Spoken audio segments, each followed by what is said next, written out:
About 11 days ago, I posted a poll on if people were interested in what my favorite stratagems and equipment were in Helldivers, and the votes came back with a majority yes, and the votes on the second follow-up poll to that was for it to be more in-depth and longer, but I will have to be splitting this up into 2 different videos because of it. There was one comment on the original poll about it, which is, I really appreciate that, it's really nice. So here's the video. Sorry this took so long, there are some things going on and I was a little busy. I couldn't really work on it as much as I wanted it to. But, you know, better late than ever. And for the sake of being more beginner friendly, I will have this go as the free stuff plus whatever's in the Helldivers Mobilize Warbond first, and then after that we get to the paid content like stratagems and armors and whatnot. So that's how it's that's how this is structured. And with all that out of the way, let's get into it.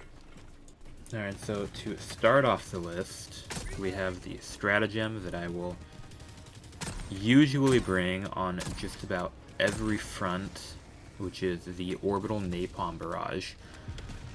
You really can't go wrong with this since it's a huge, like, blanket area of denial for the enemies. If it's on a bug front, you can just throw this on top of a bug breach, and it'll pretty much clear up just about anything that pops out of the ground outside of, like, the heaviest enemies. But the heavier enemies are also a lot bigger than the regular ones, which means that they have a much higher likelihood of getting hit by the shells of the napalm themselves, rather than just taking the burn damage. On the Illuminate front, it works really about the same on the bugs. They're all relatively weak and susceptible to fire. So it's really good if you just want to rack up like huge amounts of kills and get a big number on the screen. Bot front is a little bit more iffy. It's great for clearing out the regular troopers and the devastators, but it's had I've had mixed results when it comes to the heavier stuff. And on the automaton front, there are a lot more heavy things that you'll be facing than on the other fronts, because on like the Illuminate front, you really only have the harvesters. If you're doing appropriators, I guess also the 2 mechs that they have. On the bug front, you have like the chargers and the impalers and the bile titans, but I think the only one that isn't really affected by the fire on the ground would be the bile titan, because in my experience it's been pretty effective against the impalers and the chargers, but not so much on the bile titans unless they are hit directly with the shell. But otherwise, this is a really great stratagem on all fronts.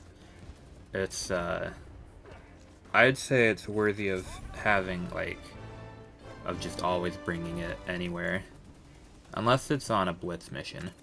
Otherwise, like, you know, I don't usually bring it.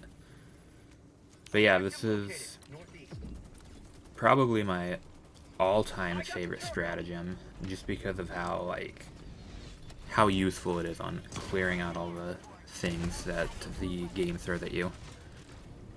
The next stratagem is the Orbital Precision Strike. I adopted this one during Cyberstan because there were just so many anti-air emplacements everywhere that I couldn't bring the Eagles.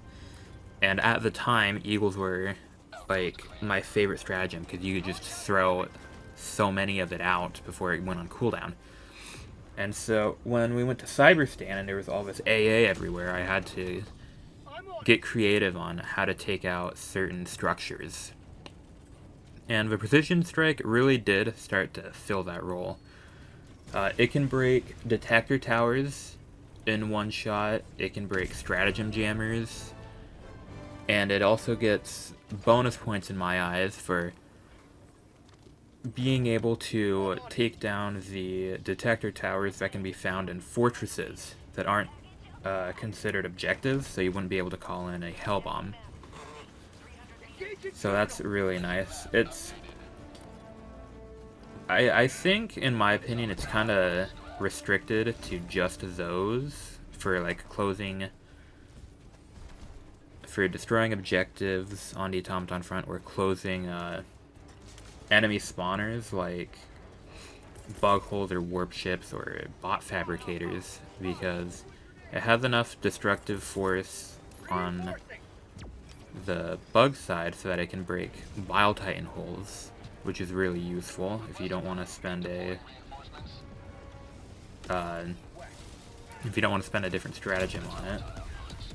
On the bot front, it has I think it's explosives.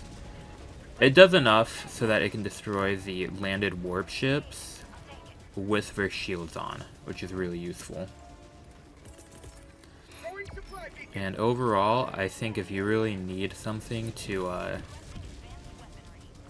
break down specific equipment without having to either wait on a hellbomb stratagem, or if you don't want to waste an eagle or a grenade or ammunition, this is a really good one to use because it just has a really low cooldown to it. One thing I will say is that I wouldn't really recommend it against enemies themselves. It's not an instant call-in like a rail cannon or a laser, nor does it have like automatic tracking like what the rail cannon or laser does. So I'd really restrict this to clearing out objectives and not enemies. And speaking of the rail cannon, that is the next on the list. This is typically my go-to if I want to not bring an anti-tank weapon, like if I want to have fun with a laser cannon or a machine gun or any of these things, and I really don't have enough time to take out a heavy weak spot, or if I just can't be bothered, I'll just throw down a rail cannon strike. It automatically targets, and it does enough damage so that I can one-shot just about everything. The only things that I can think of that it doesn't one-shot are the factory striders, the Vox engine, and harvesters. And I guess also the Hive Lord, but it can't target the Hive Lord, so I don't know if you'd really consider that. The Harvester, I think it can only not one-shot the Harvester if it has its shield up, because otherwise the shield just tanks all the damage, and it'll just, like, put the shield down for a bit.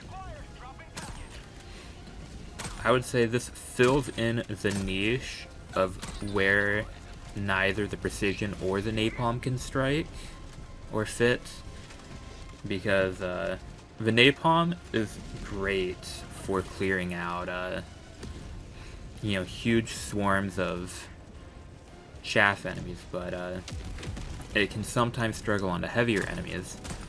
The Precision Strike isn't called in instantly, and it can't be aimed,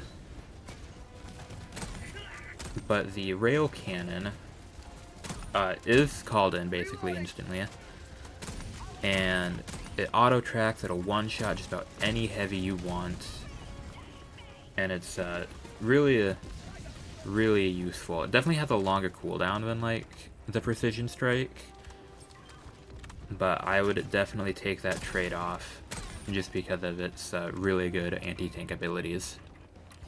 After the Rail Cannon, we have the Orbital Smoke, which I also picked up during Cyberstan. At the time when I started using this, I was trying to figure out how to best increase my survivability. At first, I brought smoke grenades, but then I realized that regular explosive grenades are really useful, and I couldn't really substitute it with a smoke grenade for survivability.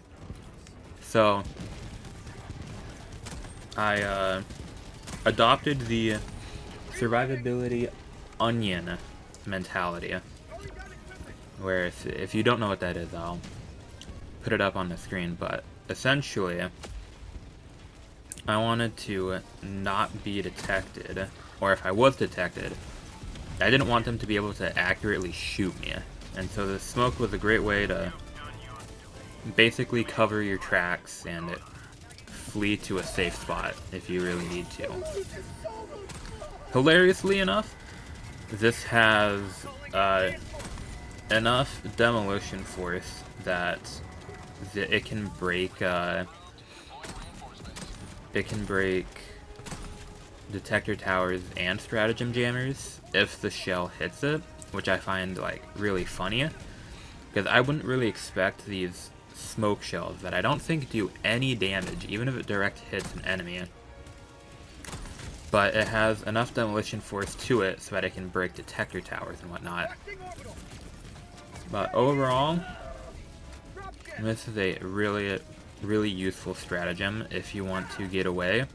What I'll sometimes do is, if there's like a bot drop, because I usually bring this on the automaton front, before the dropships get in, I'll throw it in where they land, or like kind of just before, so that there's a smoke wall in front of me and my teammates. I'll throw it there and we'll be able to run away, and they won't really, unless they stay behind, they won't really be able to chase after us, and it's definitely saved me a few times doing that. And at the tail end of the offensive stratagems, we have the Eagle 500 kilogram. Like I said during the precision strike bit, Eagles were my favorite stratagem at the time because you could just use them again and again and again before it actually went on to a meaningful cooldown. And the 500 is my favorite of all the Eagles because it's just a big boom. And another thing that adds to it is that once you get a certain ship module upgraded, you'll be able to bring in 2 Eagle 500s, which is really nice, and since you can use them back to back, it's really forgiving. I'd say this is kind of like an in-between of the precision strike and the rail cannon strike, because it calls in faster than the precision strike, and it definitely has the damage to back it up. And since it has a much bigger explosion radius, I'd say it's better than the precision strike, but it can't always one-shot the heavies that you want it to one-shot, which is where I would say the rail cannon fills in the gaps that the Eagle can't cover. And overall, I'd say it's a pretty well-rounded stratagem. It's really flexible. It's great for clearing out swarms of enemies. It's great for destroying objectives, since they can do that. And you could argue, and I wouldn't really object to it, that the Eagle 500 is really just a better precision strike because of it. But I think the precision strike to it has a little bit more utility against objectives, in my opinion, that they can be separate. And plus, if there's like anti-air around on the automaton front, you can't bring in an Eagle, and the precision strike can fill in the role where the Eagle can't. But that's the end of the offensive stratagem video. I wish for you to have a wonderful day, And good luck hell diving.